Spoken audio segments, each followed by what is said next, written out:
શહેરમાં કપડવંજ નડિયાદ મોડાસા રોડ પરના દબાણો દૂર કરવામાં આવ્યા, જેના અનુસંધાને માર્ગ અને મકાન સ્ટેટ, કપડવંજ નગરપાલિકા, મહેસૂલ વિભાગ અને પોલીસના સંયુક્ત ઓપરેશનથી આજરોજ ફૂટપાથો પર કાચા પાકા દબાણો અને દુકાનોની બહારના શેડ અને ફૂટપાથ પણ કાઢી નાખી હતી પર મૂકેલા માલસામાન હટાવવામાં આવ્યા હતા.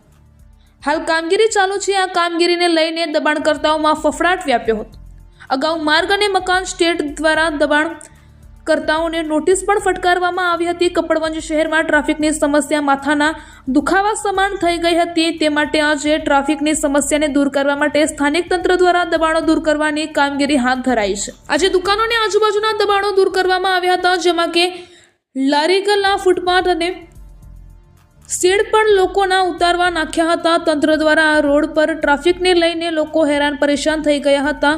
સ્થાનિક લોકોને ચાલવામાં પણ તકલીફ પડી રહી હતી. તે અનુસંધાને આજે દબાણો દૂર કરવામાં આવી રહ્યા છે. વિકાસ પથ પર આવેલ ફૂટપાથો પર કાઢી નાખવામાં આવી હતી, જેને લઈને રસ્તો પહોળો કરવાની યોજના બની રહી છે તેવું દેખાય છે.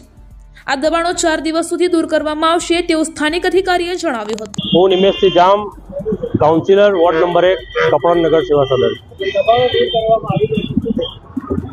દબાણો દૂર કરવામાં આવી રહ્યા છે. એનું કારણ એ છે કે મુખ્ય રસ્તા ઉપર દિવસે ને દિવસે દબાણોનું પ્રમાણ ખૂબ જ વધી ગયું છે, જેના કારણે ટ્રાફિકની સમસ્યા બી થતી હોય છે. લોકોની અવારનવાર રજૂઆતો છે કે દબાણ થોડુંક ઓછું થાય તો ગાડીઓને પાર્કિંગ અને લોકોને ચાલવાની પણ જગ્યા રહે. સાથે સાથે કપડવંજ નગર સેવા સદને સરકારશ્રીના આદેશ મુજબ કપડવંજના મુખ્ય રસ્તાઓને આઇકોનિક રસ્તા તરીકેનો પ્રોજેક્ટ કર્યો છે, જેમાં રસ્તાની બંને સાઈડે વ્યવસ્થિત સ્ટ્રીટ લાઇટોથી લઈને સુશોભનથી લઈ અને સુંદર નગરની રચના થાય એવો પ્રોજેક્ટ આપણો મંજૂર થઈ ગયો છે.